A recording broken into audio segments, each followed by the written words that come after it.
cup at a time. Yeah, this is tea time. Yeah, making a difference. One cup at a time. Tea time. So be sure to grab your tea, grab a seat, and tune in to Miss Liz. Tea time. Making a difference. One cup at a time. Tea time.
Good morning and welcome to Tea Time with Miss Liz. That's right, we are season 4.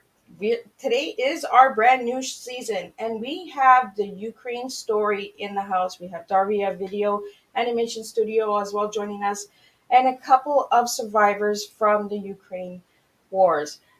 As we all know, Ukraine war is still continuing to this day. So we want to bring the voices and we want to have it heard that there is still issues going on today as we have become silenced in and across the world.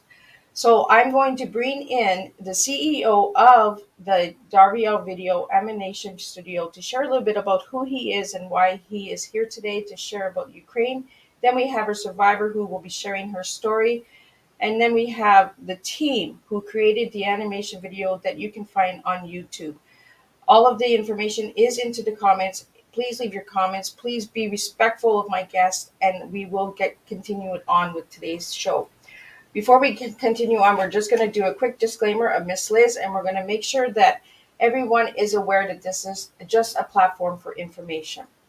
The disclaimer for Miss Liz's Tea Time Live Show Season 4. Miss Liz is going live using StreamYard. Before leaving a comment, please grant StreamYard permission to see your name at StreamYard.com. Please be advised that the content brought forward for any Tea Time show hosted by myself, Miss Liz, is always brought forward in good faith. However, it may bring forward dialogue and opinions that are not representative of my platform. The facts and information are perceived to be accurate at the given time of airing. All Tea Time guests and audience participation and are responsible for using their good judgment in taking any action that may relate to the discussion. The content brought forward may include discussion for some where they may be emotionally at risk. It is significant to note that this show is engaging in discussion forums only to offer and inspire awareness and connection and is not providing therapeutical advice. If you have any questions about this disclaimer or the panelist discussion, you may freely contact me, Miss Liz, through my email at bookingmissliz@gmail.com. Moving forward, should you choose to voluntarily participate in this show in any aspect, Miss Liz welcomes you. Should you decide that the show is not made for you at this time, I respect it and I will see you at a later show at a later date. I want to make sure that today's Tea Time is a warning. There will be trigger warnings, so if you are triggered easily, I recommend that you do not tune into today's show because today we are talking real life stories. We are talking about Ukraine. So I'm going to bring in the CEO, Yulia, from Ukraine to share a little bit about Darvideo Animation Studios and what they've created for Ukraine and the awareness. So I'll get him into the studio. Good morning, Yulia. Hello. Good morning to you. It's quite almost evening here in Ukraine. And I'm staying in Ukraine, in the capital of Ukraine, Kiev. Right now and throughout the last year as well. and I want to thank you for invitation to this podcast. Happy to be here, happy to share, and just if any questions, I'm happy to answer about the situation here. What used to be was used to happen within the last year and happening right now. To give you a brief, so what we're doing here and why I'm here on this podcast with my team. So several months ago, we've created animation series like trailer about the several stories that happened to Ukrainians located in different Ukrainian cities in the beginning of war, and the stories tell how these people struggled with the situation, how escaped from hostiles, and how how maybe what decisions were made and what did they do. So it was non-ordinary at all because not everybody faces like a war one day, one morning. Uh, so we covered a story from Mariupol, one of the hottest place throughout the whole war, from Kharkiv, and from Kiev.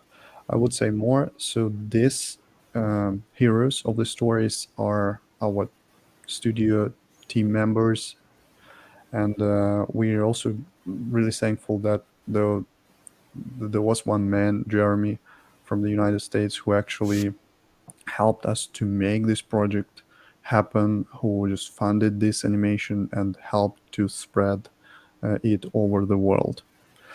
I'm personally uh, staying in Kiev, and in the beginning of the war, I was in Kiev, and now I'm here, and the core team is still here. But many people from our studio and generally from Ukraine just distributed around Ukraine and other countries, and people that are here also with us on this podcast are also different countries. While originally being from Ukraine, they are now pushed to different places because not all the places in Ukraine are really safe. Um, um, well, is there anything I should add? So, Maybe so Yulia, how has the war affected you and your family? basically, my sister took her small children and left Ukraine in the first days. So since then, she didn't return back. She's staying in Spain, where it's safe for children, where she doesn't really care about, I don't know, bombs coming from the sky the next day. Here in Ukraine, my mother is staying here in Ukraine in a small city, and she hears the air alarm almost every day. She experiences the electricity outages almost every day. Um, Most of the people I know, they have new kind of fears. They have new kind of challenges, and even today, this electricity outages is number one problem. The danger of coming rockets to most of Ukrainian cities in central Ukraine and especially in eastern Ukraine, it's like a normal routine, just to expect some bombs are coming or some drones are coming. It happens like every week, and every weekend, every day, something new is being destroyed, like another building, another power supply chain, or whatever, or just a road, or just simple cars. Even when the Russian rockets are being hit by our air defense systems, still the breaks of these missiles such as coming on the heads of people, and people at least injured. So it's like in daily news, we know this happening, and I'm talking now nothing about the so many people that die on the front because they are fighting all the time. There are places like Bakhmut and other Ukrainian small and big cities that are really on the front line where it's very, very hot. and well, people really, as far as I know, around several s- uh, tens of thousands Ukrainian people have already died since the beginning of the war. Well, I know many people, my friends and relatives, who just moved somewhere and they don't have the possibility to come back and just to run a normal life. Because Kiev tries, people in Kiev and me and my family and my company are trying to uh, be up and running, but still we have restricted resources. We have no infrastructure working 100%. I know that some of businesses really closed and or just suspended their business and waiting for the possible atmosphere and possible, I don't know, climate just to renew their jobs. Our main struggle for now is just to survive this winter. Winter in Ukraine normally is related to very over like below zero temperatures and really cold outside. We're happy that this particular season doesn't seem to be extremely cold. It's like quite warm at the moment, but in January and February it's normally very frosty, and it's all related with the outages of electricity and hot water and heating, and we are all afraid that it may become worse. So, Yulia, you're the CEO of Darvideo Animation Studios. Could you tell the audience and the listeners out there who Darvideo Video is? Uh, sorry, you mean who Darvideo is? Yeah, your business. Like, how did it start, Uh, and how is your business a part of the Ukraine project? I will be brief. I think like the history of the company is not like the main purpose of the talk, but just to give you the context. So Darvideo Animation Studio is the actually animation studio that makes animated videos for more than 8 years, and the team that creates videos are here in is here in Ukraine. It's scriptwriter, animators, project managers, artists, sound men, and all other guys who are really creative and really enthusiastic and passionate about what they do.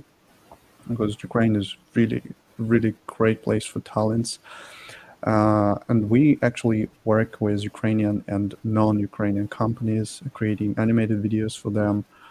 It can be entertaining content. It can be commercial videos, explainer videos, or some advertisement companies, big and small companies use for their marketing purposes. So today we try to work with European and American companies, because Ukrainian companies are not active in marketing throughout the war. Many marketing and advertisement agencies closed, and marketing activity is very low. So, if we could, if we didn't have foreign clients for our studio, we could also close our business.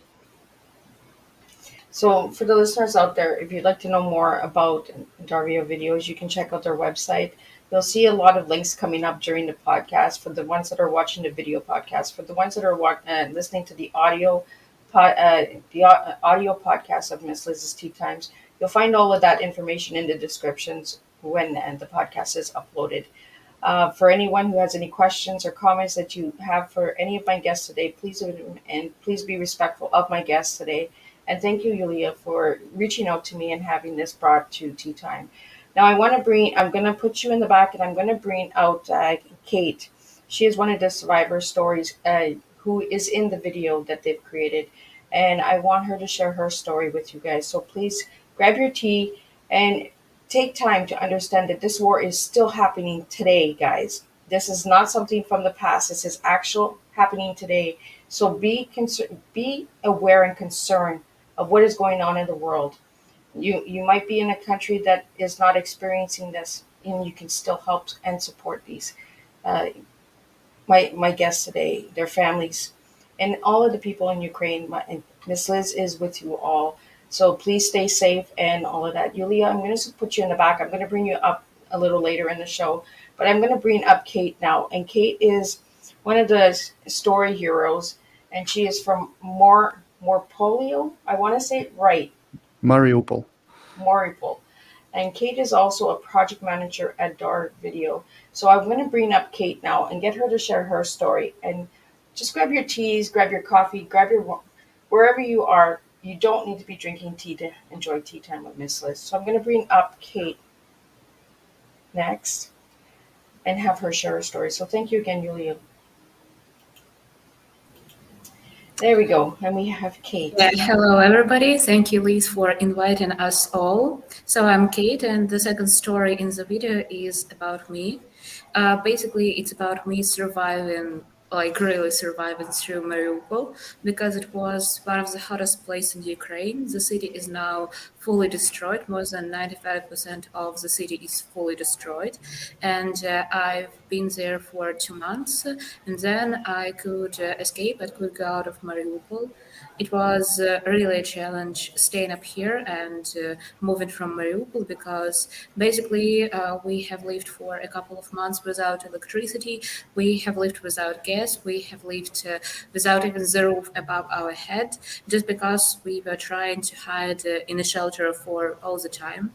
I was staying up there with my mother and both of my grandparents. Then we had our uncle and his wife coming to us with 2 children. So the shelter was filled with people, because nobody could go outside, and we stayed in the shelter, in the bomb shelter, for 2 months, like straight. We couldn't go out. We couldn't go even to our apartments that were like right above the shelter, because it was very dangerous for us just to go on the streets. And yeah, we tried to stay there for the whole time. We cooked on the fire, and yeah, after that, when we tried to escape, we saw that our car was bombed and it was totally destroyed. So we had to find somebody who can take us from the occupation to the real world.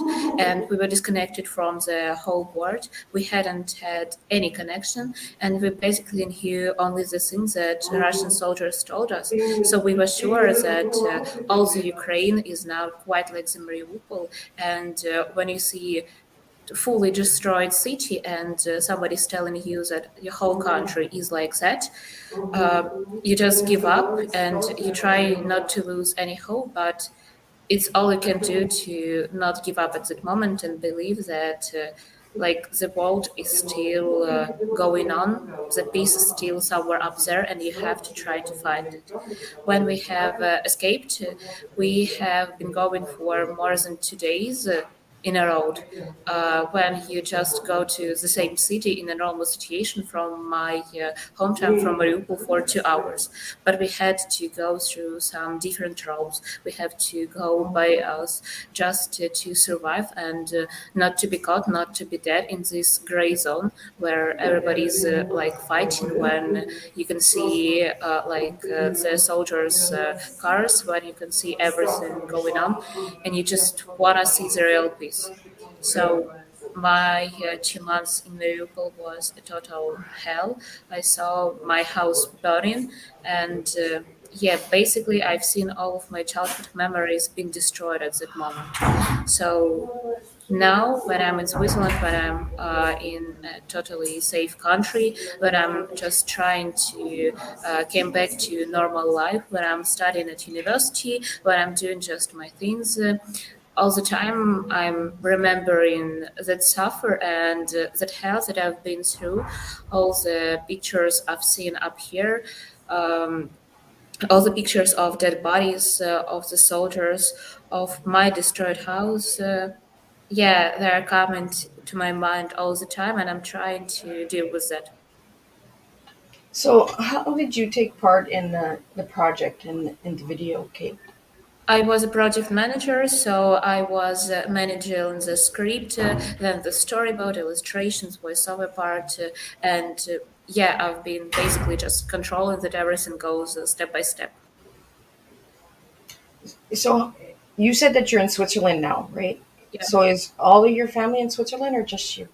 No, my family is staying in Kiev, in the capital of Ukraine. We want to get back to our city when it will be deoccupied and now rebuilt, but now they're staying in Kiev.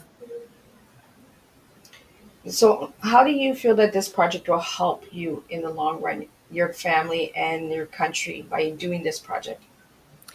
I feel that being part of this project and telling my story will somehow show the world and Ukraine what's really going on, what's people really living through, what have they felt in Mariupol, because we have like 1,000 of 100,000 died in Mariupol. So there are not so many people who can share the stories about the hottest point in Ukraine, the hottest city in Ukraine that's been totally destroyed.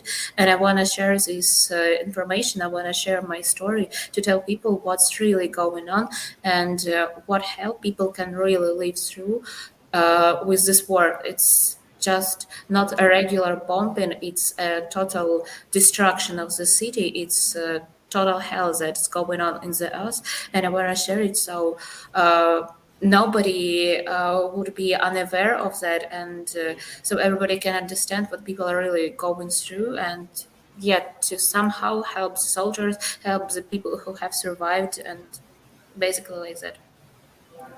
So for the viewers and listeners out there, if they wanted to help, they can help with this project. But what are people needing right now in Ukraine, Kate? In Ukraine, there are still lots of cities who are very unsafe, where people are trying just to survive.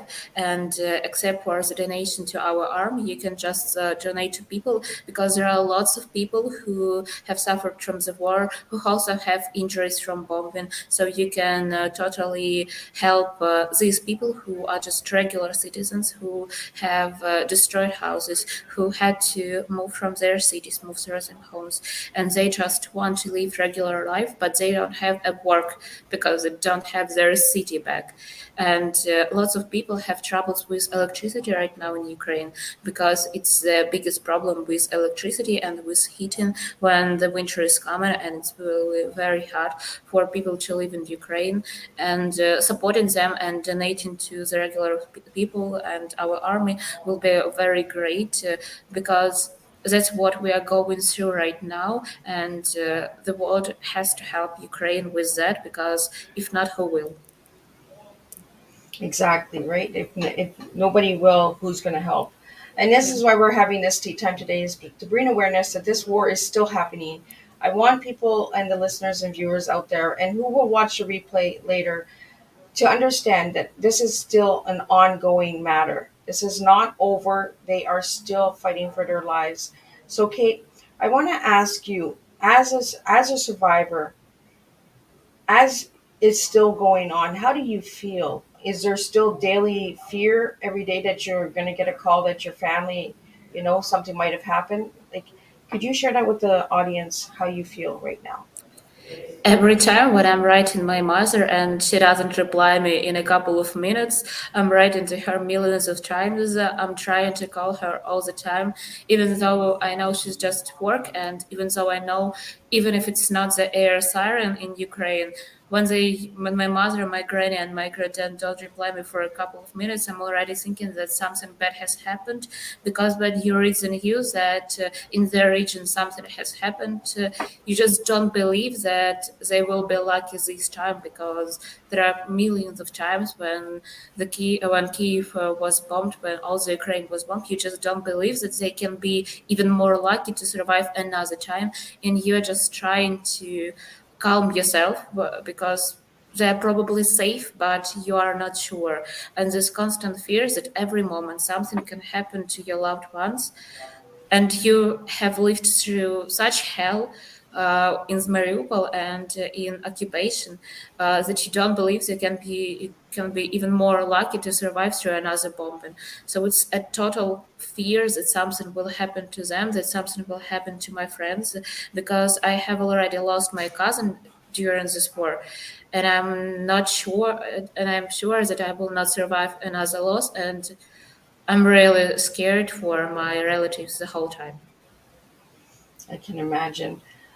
We take so much for granted sometimes. We think things are good, and then all of a sudden our lives change within seconds, right? Uh, you just never know what could happen. So I want to thank you, Kate, for sharing your story, and I want to thank you for taking part in this project. For anybody that would like to reach out to Kate, all of the information will be in the description. So be sure to check the Dar videos out and check out the Animation Studio video. I'm gonna try and add it at the end of the show of Tea Time. If not, I will add it to Miss Liz's Facebook page and LinkedIn page, so you can check it out there. The video is uploaded. I want to thank you again, Kate. And I'm going to just put you in the back and I'm going to bring you up a little later in the show. Now I'm going to bring Nikita into the studio. And Nikita is a script writer at Darvideo. And he actually made the script for the trailer. He just collected the stories and the facts and created the storyboard. So I'm going to bring Nikita out so he can share his experience and what he's going on. And again, Kate, don't leave. We will bring you back in a little bit. Thank you. Yeah, hello, and nice to meet you. Yeah, my name is Nick, or Nikita. Nick is shorter. I'm from Odessa, the city by the sea in Ukraine, and this city is one of the safest in Ukraine, despite we had some missile attacks, fortunately successful. But overall, it's much safer than Kiev, and of course safer than Mariupol.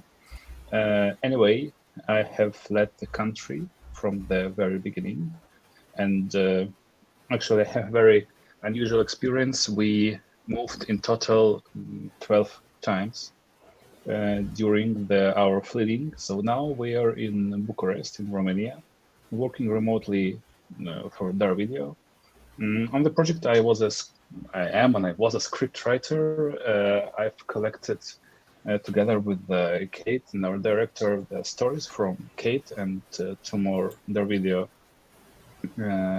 employees, and I compiled the script, we revised it, and made the video. I don't have much to tell about my experience with the war, as long as I fled from Ukraine from the very beginning. But I really understand Kate in terms of calling the relatives. I have part of my family, and all the family of my fiancé are still in Ukraine for different reasons, and it's really each time calling or writing them, it's a challenge, because if they don't reply, and they can, and it's possible they don't reply because they can be busy or kinda, and but we wait for the message from them. So I've just received a message from our sales manager Maria. Unfortunately, she's not able to connect because the electricity in her city went down and the dropped quality of mobile connection. And I want all of my guests to understand that your safety comes first. So if you need to skip out, don't feel that you need to stay. If your safety is in danger, I will completely understand. My viewers will completely understand. The audience will understand. Your safety is number one today.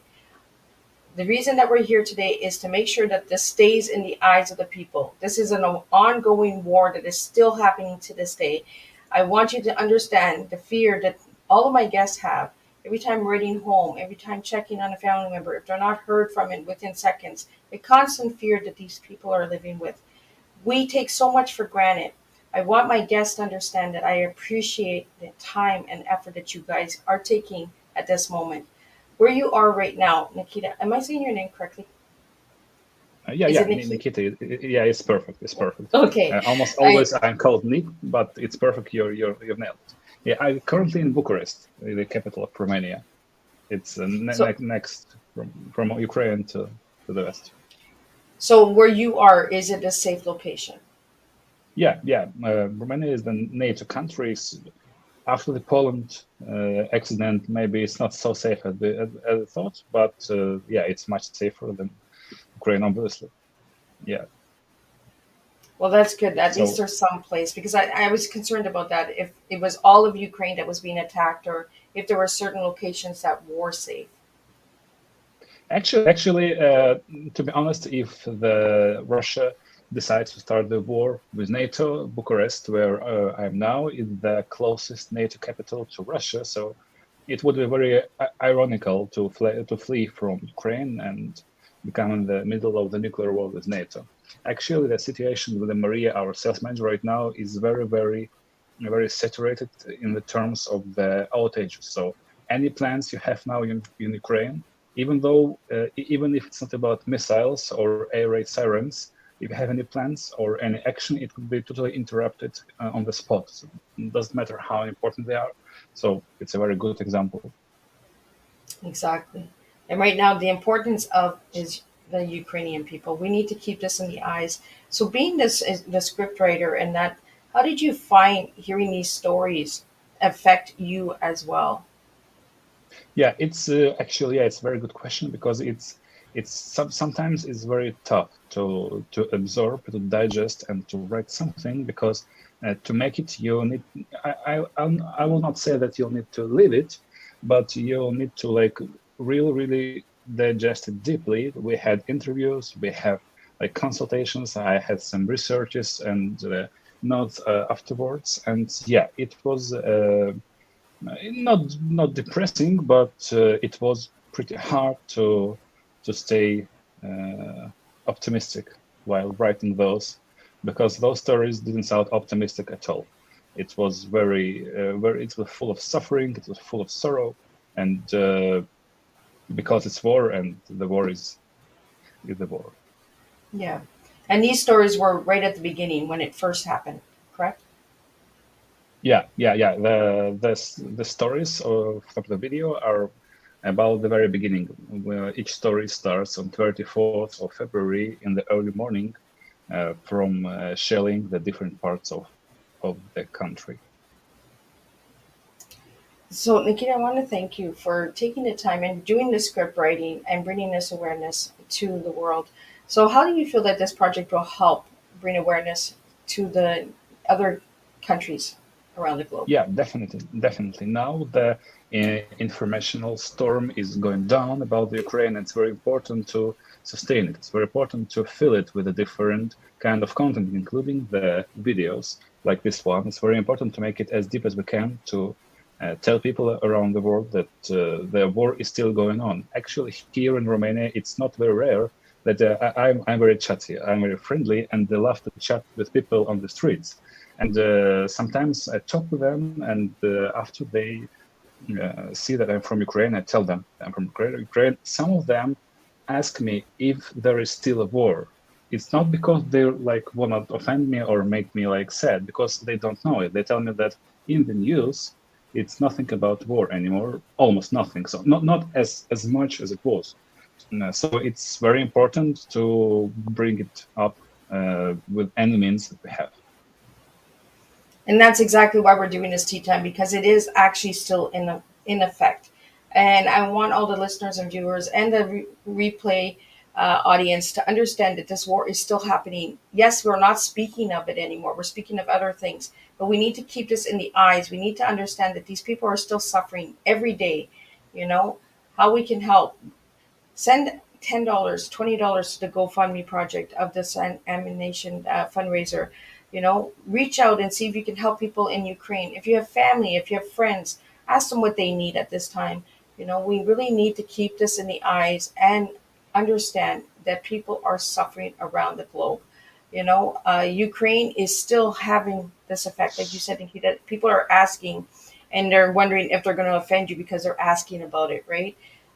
And we have to stop feeling offended by asking questions. You know, we really need to just keep it in the eyes of the people. So I want to thank you, Nikita, for your part in this project and, Thank you. you know, taking that time. And I want to thank you for making the time for me today, because I appreciate you taking that time as well to share your part in this project. So if anybody would like to know more about the project, you can check out the website. You can check out the GoFundMe that is running across the screen. That will also be in the description. So for the audio listeners, all of this information will be in the description. So be sure to put in, and you can, a coffee in Canada and US is $10. You can donate $10 to this project. $10 from 100 people. and we have $1,000. It's that simple, and let's just keep it really short. Little things lead to big results. And right now, I think this project really needs to get out there so people understand that this is still in effect. So I'm going to bring back Julio, and I'm going to bring back Kate. And as Nikita said, Maria won't be in because they've lost electricity. So I really want to thank you guys for taking the time. So again, if anything, your safety comes first. Tea time, there's always another time for tea time, but your safety comes first, your lives come first. So I'm going to bring back the other guests into the studio, and we're going to just sit back and have some tea and get to understand how we can really get this project out there. So I'm going to grab the other guests and get them in. So welcome back, guys. I want to really thank you all for taking the time today. From the bottom of my heart, I really appreciate Julio. Thank you for reaching out to me through email to bring this awareness to me, because I feel that we need this out there. We need people to understand that this is an ongoing matter. This is not over. Ukraine is still fighting. We need to end the war. We need to bring peace. If we can bring some form of peace to any of you guys at all, let us know. Miss Liz is here for you guys. If it means we share this tea time 100 times, we share this tea time 100 times. We get it out there. For my listening audience, I do see some of your questions coming in. They're not related to this conversation, so they will not be put up, but I do see your comments. So thank you for tuning in. I respect that. But right now, today is the time for the Ukrainian people, their stories and their lives. So thank you for the support. I do appreciate that. But right now, the comments that are coming in, I will not be showing them because they're not related to today's topic. So thank you. And I do wish you all a Merry Christmas and a Happy New Year. So thank you for that as well. Um, my goal for my listening audience this year in 2023 is listen to the stories, listen to the guests, support the guests, reach out, collaborate, connect, and network with them. This is what Tea Time is for. It's not about Miss Liz, it's about the guest. So I want to go back to Kate. Kate, how do you feel every time the phone rings? Because I know that could be a trigger as well, right? Because you never know if it's good news or bad news, right? I feel like I'm used to phone rings right now because it happens quite a lot. I'm very afraid every moment. My mother texts me, so it's like more of triggering for me, because even if she only asks how I am or if she writes good morning to me, I'm already afraid that she will write something bad. And lots of loud sounds are a lot trigger for me, because when you close the door and you just hit it, or when I hear the car, when I hear motorcycle, or it was New Year's Eve and it were lots of lights and lots of sound. So it was like the biggest trigger for me. Because every time, obviously, you hear something bumping, you're afraid, you're just frightened because of the sounds. And this is what we have to let everyone know, is that there's triggers even now that she's safe in Switzerland. And Nikita is in Romania and he's safe. And Yuli is in Ukraine right now. So Yuli, where you are, is it a safe location?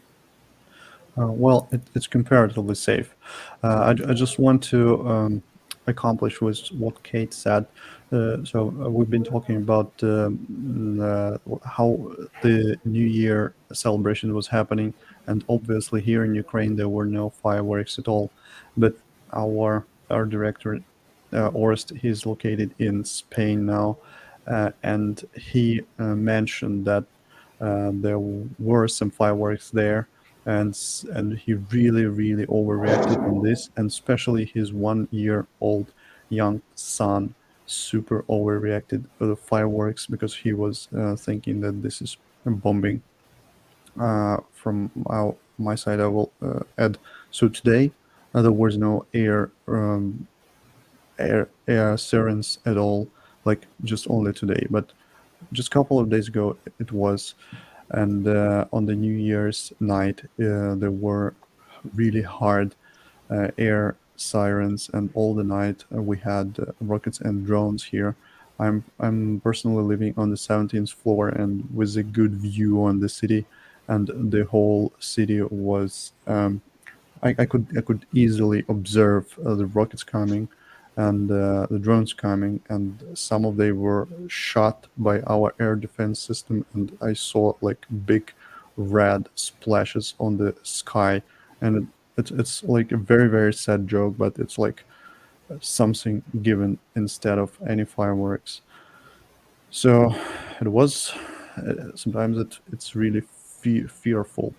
Sometimes it's just like a normal day routine to observe any other rockets are being just crossing the sky or being hit in the sky over your city.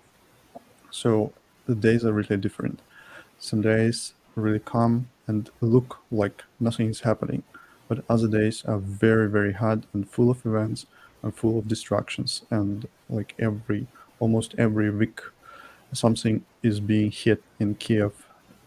It can be really a small house, just a private house, or can be a really a power station or a big building, something some like for instance several days ago some hotels were destroyed. So we don't know what was the goal. The one day the goal is the power station, the other day the goal is just civilian buildings. So you can predict. So you can't say it's safe till the end of war. And thank you for sharing that, because it is. What is the end goal, right? One day it's the power stations, one day it's regular civilians. So what is the end goal of this? You know, is it to prove more power, more more money, more what is the end goal of this war? we, we have we have lots of discussions about it, and uh, the position of Ukrainians is very simple and flat, I would say. So we just want our borders to be safe, and we want peace, and that's it, and no compromises. But we also sometimes talk to Russia people. We have many Ukrainians have relatives in Russia and friends, and we talk to them. So why it's happening and how they see, and they all say different things. So we are confident they don't have like a particular aim. Some of them say they're just saving us. Some of them say they are fighting with NATO. Some of them say they are preventing our aggression against them. So, and other tons of crazy ideas. So you just can't go to a single aim.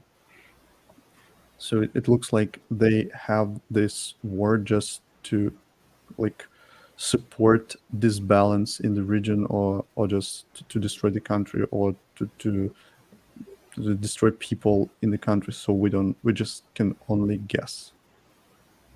Well, that's it, right? We're just making assumptions because we really don't understand what the madness is. Why do we even have war to begin with? You know, Uh, why do we have to get to that extreme where we have to feel that we have to take someone else's life, someone else's country? the, Uh, the the only general idea is that like supported like in most among most people is that so Russia wanted to control over the region, over the country, over the people's minds, over the resources. And Ukraine is quite a big country with lots of people, with lots of resources, and Russia having it like around just wanted to get it in like maybe they wanted to get it in a more peaceful way in the previous years. They failed to do this, and they just wanted to get it, whatever, like just whatever it costs. So we don't know. so I want to go to Nikita. You said that you left in the beginning of the beginning, right? And you got to Romania. So how did you guys get over to the where you are? Like Kate, you're in Switzerland and that. So did you have like family that supported you? Did you have outside resources that helped you? We have some savings, and here, sorry, and here in Romania, there are lots of programs to help us. For example, all Ukrainians are eligible for staying for literally as long as you need, and also Ukrainians are eligible for free accommodation. So it's not actually free, but the government of Romania pays to the householders to stay here. So yeah. some have like relatives and they go to them, but some don't. We didn't have, and first we went to Moldova, and then to Romania, and here we moved 12 times until we found a place we can stay within, like for the program and so on. So no, answering your question, no, we have no relatives here, or we didn't have any friends before we came here, and we just found a place and settled. So was there like any outside resources like Red Cross or United Nations or anything that stepped up to help you guys, like with the Ukraine people, Julia? My family and me didn't, but I know that some of Ukrainians do have it here. It's possible to get them. It's possible, yeah. You know, it's just from my experience and our teammates, like pushing outside Ukraine. So 99% of the people, they just leave Ukraine without any particular, I don't know, knowing what they will do. So it's like they move to the safe place and then they figure out what to do, whether to seek the support of the government or seek the support of friends or whatever. So just the only, and it was crazy happening the first months, I guess, of the beginning of the war. Like everybody moved everywhere. So wherever you can move, where is safe, and nobody thought about like, oh, I just want to go there because I have relatives. No, just move, just come, just uh, come myself, and then just decide. But happily, yeah, there are some support programs in some countries in Europe that people use them, because this is quite a long process. Just to acquire this help, you need to collect lots of documents, spend lots of time, and so on. It doesn't happen like very quickly. And thank you for sharing that, because I want the listeners out there to understand that this is not just like they want to go take a trip. They're fighting for their lives. Yeah. The people in Ukraine are not just like, I'm going to go and take a trip to Canada or United States and I just want to go see family. That's not what they're doing. They're fighting for their lives. They're looking for safety. And do they feel safe? Like, do you feel safe, Kate, where you are in Switzerland? I feel quite safe, but it's even worse when you feel yourself safe, but you are very scared for your relatives. So I'm sure if some of my relatives would stay in Mariupol and I will be outside in Kiev or outside of the country, I will be even more scared for them than I was scared for myself. So it's a situation when you are like in a quiet, normal place, but all of your loved ones stays in Ukraine under the bombs, and you are not sure what is happening. So you're just like watching from outside. You cannot like directly help them, but you just watch what is happening when you yourself and they are not safe. So we do have a question, and I feel that it is related to this topic. So I'm going to ask you guys, and this is related to all three of you. How do you guys feel about fireworks now because of what has happened in Ukraine? Actually, we stayed obviously here for a New Year, and it was a lot of fireworks. And I'm a bit older than 1 year old, but first 5 or 6 pieces of our fireworks, my fiance and I were like, it was really, and it. This is and we fled from Ukraine from the very beginning. We heard like maybe just several explosions. I can't imagine how people with bigger actual war experience there feel like. So yeah, fireworks is going to be the problem for Ukrainians for a long time. And what about you, Kate? Yeah, I've tried to keep away from any fireworks on New Year's Eve, and when it was like exactly 31st of December, I've tried to only stay in house with the closed windows, better underground, just not to hear anything, because even when I hear the door bumping, I'm already scared and I'm not sure how would I react on fireworks, on some lights. So even because some young guys were trying to like make homemade fireworks, and they were making it and like trying it out on the parking. I was too scared. I just jumped onto my friend who was going next to me. So yeah, it's quite a big problem after you had quite the same sounds, but it was not fireworks but bombing. So it's a great problem for me too. And Yulia, how do you feel about fireworks? Oh, well, I'm lucky not to experience fireworks because they are forbidden here in Ukraine. And they mentioned instead of fireworks on the New Year's night, I just experienced the real rockets coming. I heard about two people who just started fireworks in Kiev in New Year night. They both were arrested. But I'm And not for, eager to see or hear any fireworks. That's not something I really want. I always wonder about fireworks because even when I go watch fireworks, for me it triggers me because I've been through a lot of abuse as well. Nothing close to what you guys have gone through, but for me, when I go and listen to fireworks, it triggers me. It makes me jump. It makes me, So, what is the actual impact of a firework? What is the actual meaning of the firework? It's like, what is the actual meaning of this war? What is the ultimate goal? To give 20 minutes of pop, pop, pop, pop, bang, bang, like nice little pictures in the sky, but what is the actual end goal? And I think that's what we need to look at is we need to look at this war as fireworks. What is the end goal of it? And anyone who's listening, and if you're working with fireworks, I'm not coming at you. I'm just saying, what is the end goal of a firework? So, what is the end goal of this war? For anyone who's listening and you have any answers or you have any results on why this is happening or the assumptions that you think is happening, like Julio says, there's a lot of discussion about it.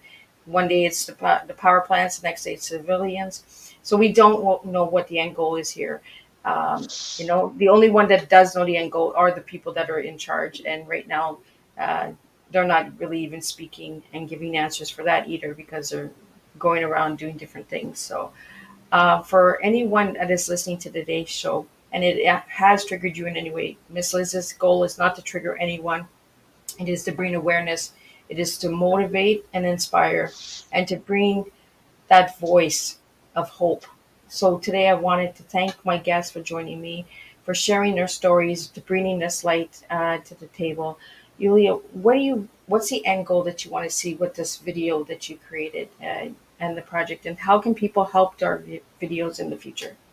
Actually, this video is just a small, very tiny, like piece of information and just a small trailer of what we want to tell.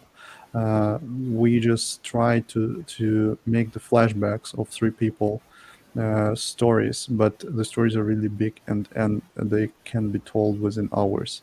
So basically, we made this trailer to attract attention and to collect some money for creating a series of animations telling more stories of Ukrainian people suffering war and just to spread the world. And as you can see, I just put the link up for the video. If you check out that link, you can see the video. It's I think it's so 4 minutes of your life, and you can make a difference. And make a donation to the Gofundme Ukraine War Animation fundraiser that was created by Jeremy in the United States. We did have another guest that was supposed to join us, was the art director, and I want to, Yulia, if you want to share a little bit about Os, um, Forest. Otis and what he did with this project. So actually, he was responsible for the artistic part. He was creating the visual style and the idea. We put the idea of the first the view from the first person. As you see, if you watch this animation, you understand that this is you who is the person, and we added this eyes blinking just to make the impression is even bigger. It was Orest's idea, and throughout the whole project, he was supervising the style and to make the video more creative and more artistic. Actually, by the way, we are already about to start the new video making, and this video will be about the outages in Ukraine, which is the most severe problem at the moment. So yeah, we'll reveal the situations normal people fighting the electricity in just like on a daily basis. So before we wrap up your tea time, because we're getting close to the hour, and I want you to let the audience know how they can help Darby. Do you need more stories? Do you need do you need funding for that as well? Is there going to be another separate project for that second video? If you could share that before we wrap up this tea time. Basically, we have so many stories. Like every person in Ukraine has a story. So to with this year, like everybody has like more than one story. And so we have them, and we want them to make live. We're looking for funding just for just funding the work of people who really stay here in Ukraine, who just draw and animate and write stories, just to spread them. That's all we need. So before we wrap up, Nikita, I'm going to give you a couple seconds to wrap up and give your final words and what message you would like to leave with the audience. But thank you so much for having us. It was really awesome experience to share our stories. Well, I'd like to thank all the viewers, and of course, we are heading up to the Ukrainian complete victory. We believe in it, and there is no options other from the victory. That's it. I can say something more from the modern culture of the war, but I don't think it's appropriate during to strong language, like about the Russian battleship. Well, thank you so much, So Nikita. that's it. And I appreciate having you today. Kate, any final words that you'd like to leave with the audience? Yeah, I'm also very grateful for you for inviting us. And probably my final words would be your goal for this video, just to emphasize that the war is still going on, that you have to still donate for Ukraine and praying for Ukraine. Thank you for saying that. I want to really say thank you. Thank you, Kate, for sharing your story in this project, and thank you for sharing your story today with my audience and listeners. Uh, and let's just really get this tea time out there. Let's really share, share, share. If you think that it will help one person to make that one donation, share this tea time. The goal is to get the Ukraine stories out there. Miss Liz wants to see a difference, and I know that the hearts need to hear these stories to understand that the war is still going on. So, Yulia, any final words before we wrap up? Thank you, Miss Liz. The only thing I want to add is that a very small action makes really big impact. And after listening to these stories, after watching the Ukrainian War Stories trailer, so just talk to other people. So just spread the word. I don't know, just call, just write, and just make this topic live. And until the war is finished, we need to stay together, and we need to support each other and just share the idea. Thank you. Thank you so much. And thank you guys for joining me today. Thank you for coming in from where you are. And I'm going to send my prayers to you and your families. Do stay safe. If you guys need anything at all, I'm just an email away. I'm just a cup of tea. So if you need to talk, if you need a friend, and Miss Liz is here for you guys. So I want to welcome you guys that you are not just guests, you are my family now. So if you need anything, please reach out to me. Julia, let's stay in contact. When the second video comes out, we can do a second tea time. We can get it out there. If we want to do an update, we can do it that way as well. So I want to thank you guys for joining me today, and I want to make sure to let me know if Maria is safe. I really want to know if she's okay. And thank you to your team for the work that you've done and brought a voice to the table. I will see everybody at 3 p.m. Today we are launching season 4. There are 3 tea times every Thursday for the rest of the year. So there will be 156 tea times coming to the table with different stories, different missions, different visions, because every story makes a difference. We all have a story, as Kate has said, as Julia said, as Nikia said today. All our stories matter. So I will see everybody at 3 p.m. when we talk about another war, we have a guest, Vienna Kibel, will be joining us, and she's from Germany and the United States as well, and she'll be sharing her story about Germany's war. So you see, the wars are all over. We really need to stop these wars, but we're going to pray today for Ukraine, and we're going to send our well wishes. And for any of the audience and viewers that would like to know more about Miss Liz, you can check me out on my website. But today is about Ukraine. So let's check out Ukraine and let's check out Darvideos. And again, thank you guys for joining me. Don't leave. I will talk to you guys in the back of the studio, but we are going to wrap up this tea time. And we will be bringing the second tea time of season 4 at 3 p.m. Eastern Standard Time with a new story and a new difference. Until then, thank you all for tuning in today for Tea Time with Miss Liz.